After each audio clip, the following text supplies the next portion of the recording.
It's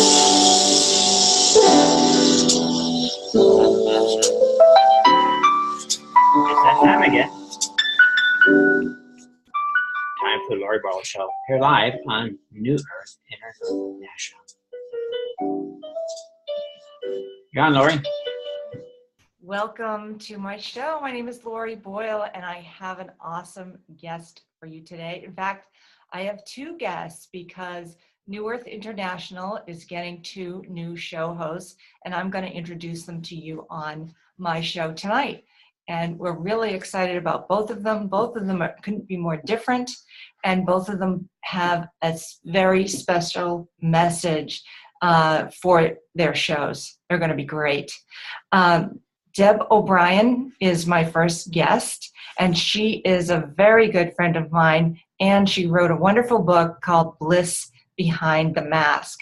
And this is a very candid memoir about her battle with alcoholism.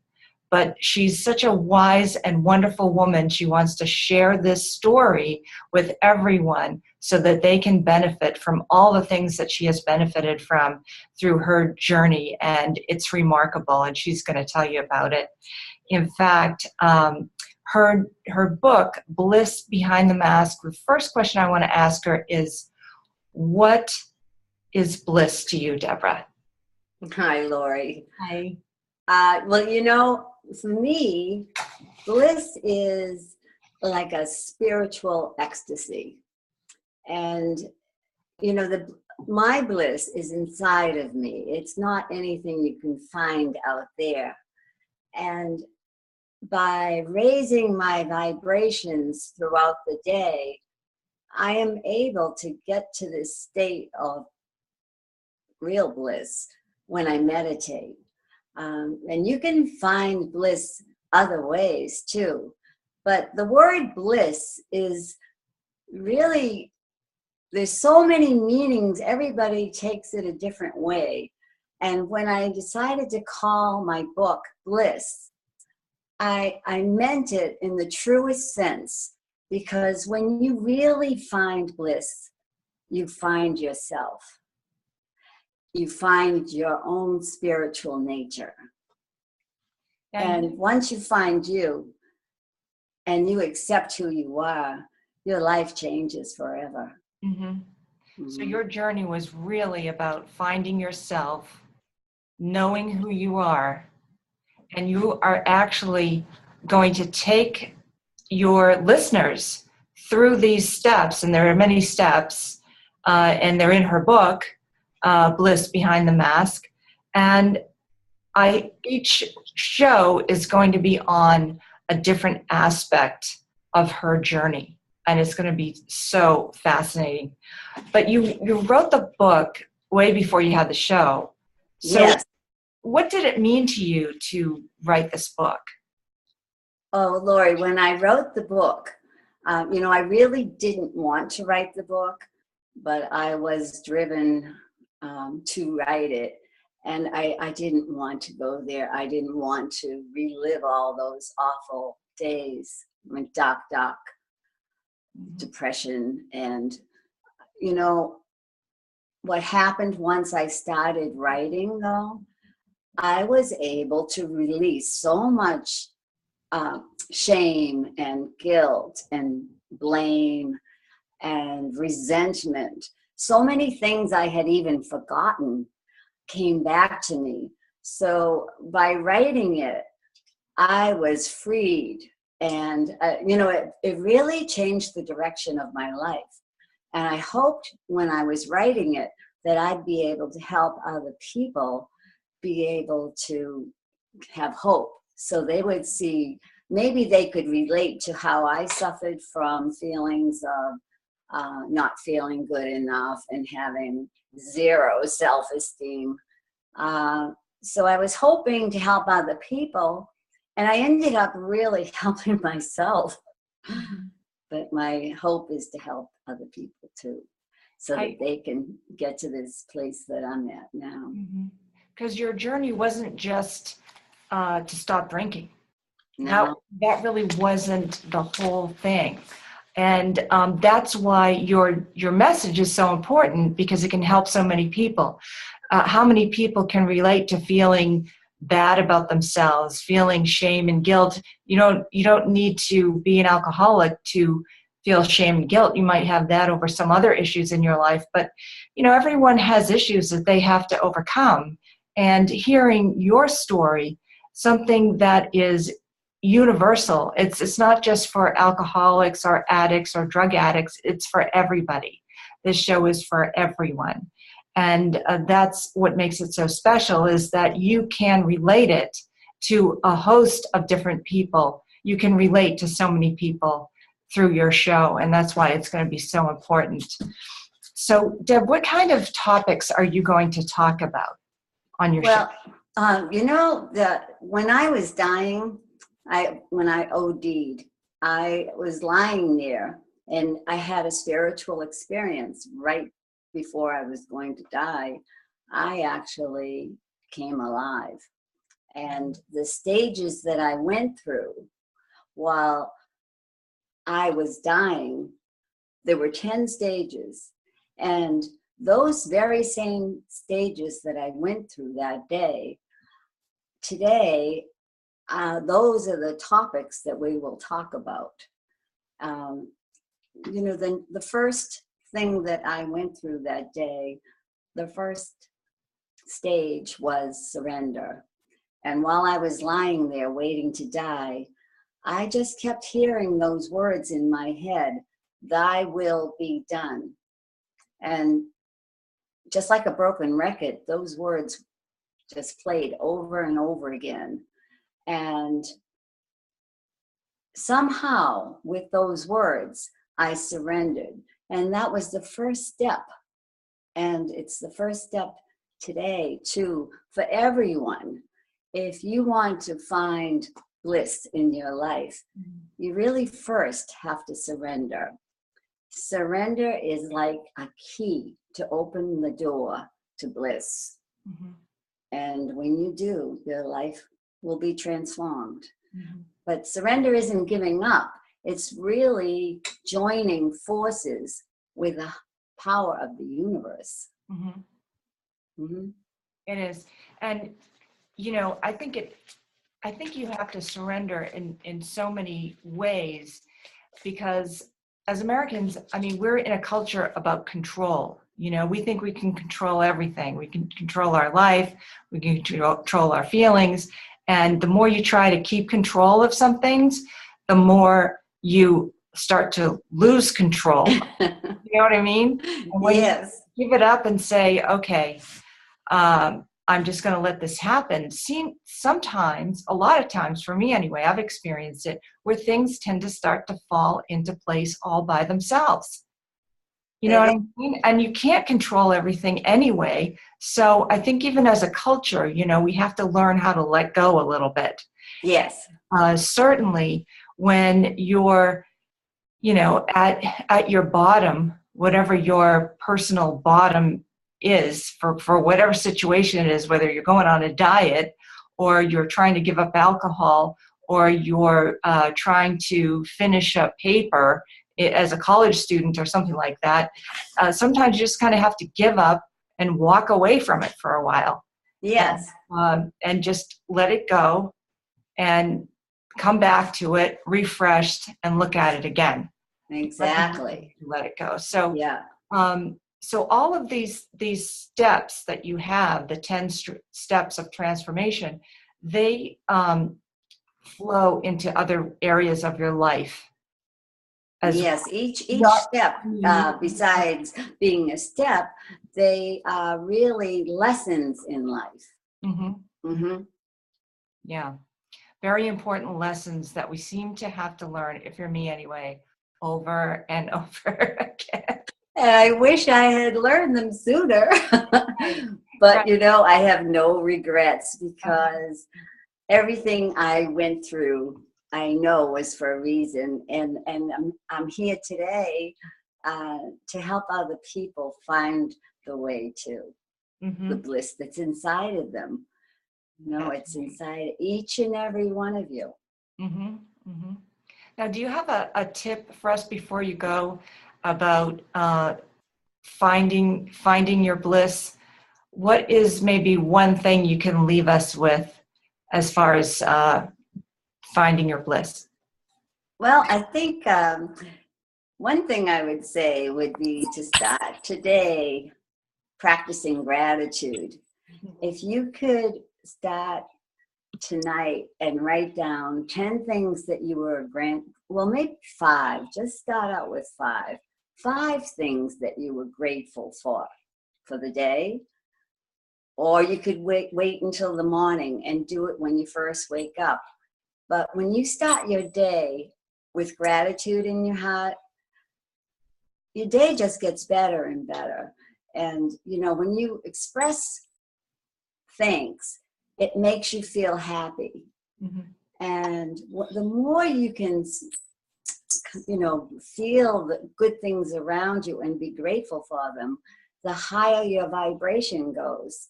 So if you want to be happy, be thankful. There you go. Yeah, that old saying, count your blessings? Uh-huh. It's so true. It's so true. And once you start counting to 5, you'll go, oh my gosh, I've got 10 more. I've got more than that even. So they'll just keep coming. So yeah, I do it sometimes when I get into bed, and it just puts me right to sleep.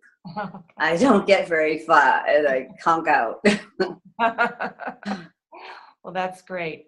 All of it sounds so wonderful. I'm so looking forward to your show. I think it's going to be fantastic.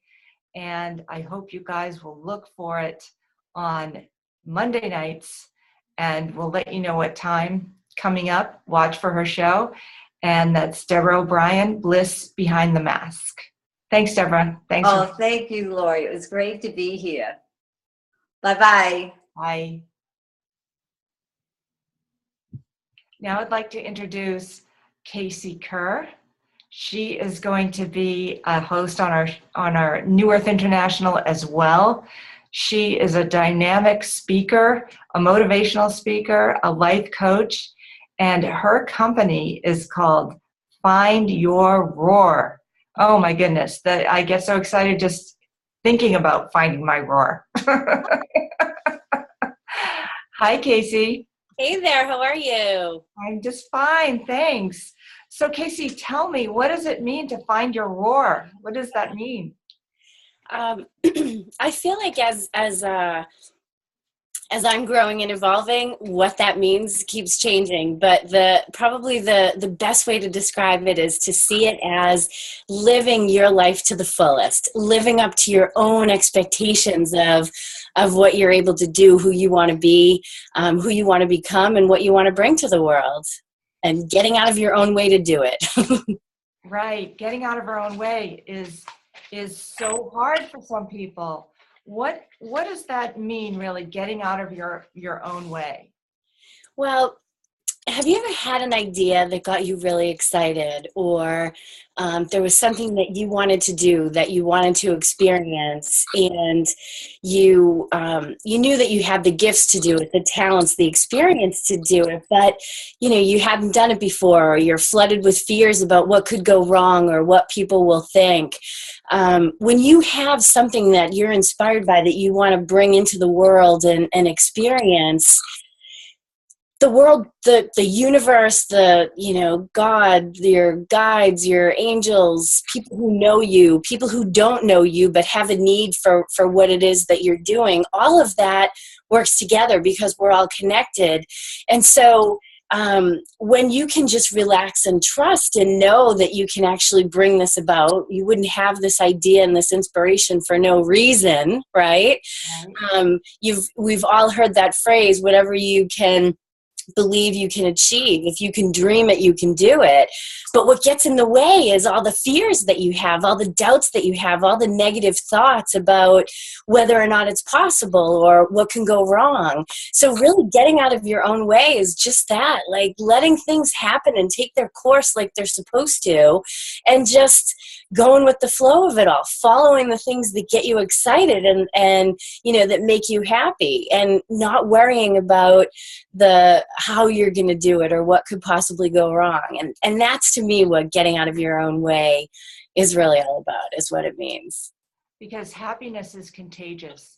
Yeah, When you're around other happy people, they bring you up too. for sure. They absolutely do. Yeah. And the other thing that struck me goes right back to Deb with her letting go, just releasing, surrender, just surrender all those fears is what you're talking about, really. Yeah. Don't even put them aside and just try to go forward. But what happens is those fears, they come back in and they come back in and they come back in. But Casey has a lot of techniques as far as how to get rid of those things once and for all, like weeds in your garden, how are you going to pull those out? Yeah. And so what else is your show going to be about? Tell us a little more about your show. Well, what my show is going to be about and why I'm so excited to do this is that I've met a million talented, brilliant people in my life, right? You probably have too. I bet you can think of, 15 or 20 people off the top of your head that you think are just stars. And when you look at those people, there's probably a percentage of them, and in my experience, it's a fairly large percentage of them, 50 to 75%, who, despite all this brilliance and all of this ability, experience, passion, talent, etc., they're not able to create what they want to create. They're not able to do whatever they're trying to do on the scale that they want to do it, and they can't figure out why. Right? I've been one of those people, and I feel like the world is literally littered with people who have that problem because we're wired differently, right? So it's not about how excited you are to do something or how good you are at it. It's about being able to manage and master your fears, and it's about realizing sort of how you can go ahead and step outside of your comfort zone into what I call your expansion zone to make this stuff happen. And I've seen so many people who can just do this lickety split, no problem. They get an idea, they have their action steps, they just go ahead and take the action, and they create things in their life. They create momentum, and that momentum creates results, and it allows you to master what it is, what your actions and activities are that are going to bring this goal about. And then there's this other giant group of people, of which I have been one my whole life, where you seem that even though you have talent to put you on the A list, you keep ending up on the B squad for some reason, right? Because you can't take that action, or not to the size and scope that you want to, or, you're afraid to put yourself out there in some way. And I've seen people, myself included, go through this cycle where you get excited, you get inspired, you do all your investigation, all your research, you create your plan, and now it's time to take action, and you freeze, and you procrastinate, and you resist.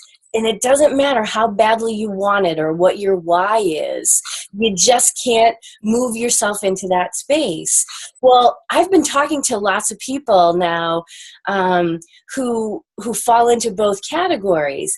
And I feel like the people who are in this category, with me, these people who get stopped more often than they want to, don't realize that it's possible for them to get out of that category and become unstoppable, right? And so my show is going to be all about interviewing people who are on both sides of that fence, so that the people who have the ability to be unstoppable and who can just do whatever they want to do and live the life they want to will be able to talk to them and ask them how they've overcome their challenges and what they've faced, and really get an understanding of how are they different from you, because I know how they're different, how they're wired differently from me.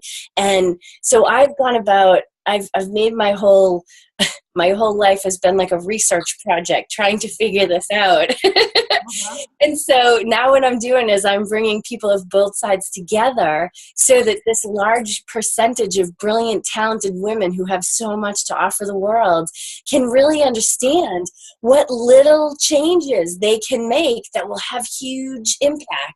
And they'll see these real life real women at various levels of their personal and professional careers who are, have reached different levels of success and are at different stages, so that you can identify with some of them and understand what else you can do to just get out of your own way. And as Deb was saying, to be able to let go and surrender so that you can have what you want, be who you want. And I'm so excited to do this. I can't wait. No, it's going to be great. And it does go along with what Deborah said about surrendering and how much happiness as well as enthusiasm is so contagious. Yeah. All over the place. I mean, no matter what you're doing, no matter what you're into, if you're trying to sell something or you're just trying to be a volunteer somewhere, enthusiasm and happiness is contagious. And those are great things that will help you be a stronger person. And that's what we're talking about, getting rid of those fears. And, it's funny. I feel like one of the books that I have in me is about the control freak's guide to letting go, right? Because when you're wired for control, and you're all clenched up like this, everything's clenched. My butt cheeks are clenched right now as I'm saying this too. But when you're wired like that, sometimes you get to the point where you're like, I want to let go. I want to surrender. But how? How do I do that? How do I let go? Right? And that's some of the stuff that I'm going to be teaching in my way. And I'm sure Deb has other methods, and maybe there'll be some overlap, which is great. There's never too much of that. But that has been probably one of the hardest things that I've had to learn in my life, and definitely in my business, is to be able to let go and surrender. And when you're not wired for that, it's hard, but there's a step-by-step process to it. So I'm excited to get in there and share about that stuff as well. Well, can you share what the first step is to doing that, to kind of breaking down those fears? Yeah, absolutely. Tip, that'd be great. Yeah, well, building trust is the first part, right? People who have a really hard time letting go and surrendering have that problem because they can't trust. Either they don't trust themselves, or they don't trust that they're going to be safe in life, right? So one of the things that you can do, if it's yourself that you don't trust, like say you have difficulty making decisions, or you ask people often for their opinions to know whether or not you're on the right track. You think it's going to make you feel really secure to know that you're on the right track, but as soon as you ask that question, well, now you've just opened up the can of worms, because what if the person you're asking doesn't agree with what your decision is? So now you waffle and you're thinking, is this the right way to go or not? And that creates more self-doubt. And the more self-doubt you feel, the more you want to hold on tight and think that if you can control the outcome, or if you can avoid whatever it is you're afraid of, then, everything will be okay. And that prevents you from being able to let go and from being able to trust. So one of the things that I always say is start making decisions about things that don't really matter. Order the special at lunch that you've never had before, or say yes to something that, it feels a little out of your comfort zone. Do something, make a decision where the stakes are not very high, and allow yourself the opportunity to just see how good it feels to make the decision, because that, even if the decision turns out to blow up in your face, just making the decision yourself actually builds your sense of self-trust and self-confidence. And the stronger that becomes, the more often you do that, the easier it is for you to make decisions. And then the more trust you build up, and the more trust you have, then the less need for control you have. So that's a great, simple first step that anybody can take at any time about anything at all. Yes, because I think a lot of people don't trust themselves, and that's a lot of what holds them back. They don't have the confidence to move forward to whatever it is their goal is. Yeah. And I love that idea of taking baby steps. Whatever the big problem is, let's bring it down to its smallest element and start there, because everyone can start there. Yeah. Yeah. Making those small decisions and moving up and moving up and moving up into bigger and bigger ones. Yeah. And just one quick point, because Yeah. I can't stop talking about this once I get started. I will. But the point you just made about being able to take small steps and break it down. Some of us are actually wired not to think that way. Like our automatic default is we go right to the very end, the end goal, the big picture, whatever it is we're trying to achieve. And we are not wired to stop and say, okay, what are the steps along the way? And we're not wired to celebrate our progress along the way. And so that sets you up for this kind of lifelong, constant, continuous, chronic feeling of, I'm not doing enough, I'm not making enough progress. And that slows your momentum down incredibly. So a lot of the steps that we recommend, that you take to fix the problem, you have resistance to because of the way your subconscious is set up and because of the way you view the world. So that's a big part of helping people understand why taking these steps and following these pieces of advice is actually really hard for them. And that's a lot of the stuff that we'll be talking about on the show too. So I'm excited to take people inside and help them to understand how to make these shifts and transformations so that they can create the life they want to in every area. That's great. It's going to be a really exciting show, and Deb's show is going to be a really exciting show, and we're going to just pump out all this great information from these wonderful two ladies on New Earth International and get these shows going. So welcome, ladies, welcome, Deb, and welcome, Casey, and I can't wait to see your show. Oh, me too. Thank you so much, Laurie. Oh, you're welcome. Okay, everybody, have a great night, and we'll see you next Monday. Bye. You've been watching the Laurie Boyle Show here on New Earth International.